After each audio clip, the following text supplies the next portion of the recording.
আসসালামু আলাইকুম। সবাই কেমন আছেন? আশা করি সবাই খুব ভালো আছেন। আমি আল্লাহর রহমতে বেশ ভালো আছি। ভিডিওটা কিছুদিন আগে আমি বেডশিট কিনে নিয়ে আসছিলাম আমার রুমে বিছানার চাদর বানাবো।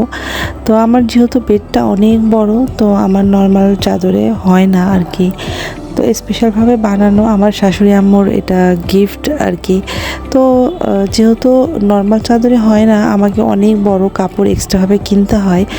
আর বালিশ তো অনেক আমার বিছানাতে, যেহেতু আমার দুইটাই বেবি, চারিদিকে ঘিরে রাখতে হয়।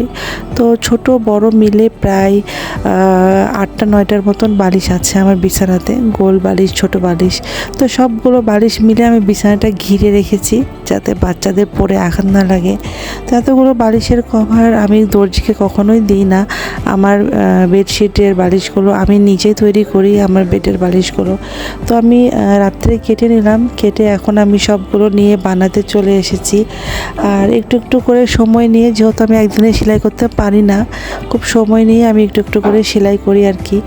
তো অল্প অল্প করে সেলাই করতে করতেও তাও আমার 3-4 দিন সময় লেগেই গিয়েছিলো।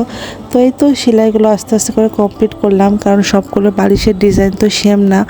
মানে আমার বাচ্চাদের জন্য ছোট বড় এরকম একটা বালিশ তৈরি করতে হয়।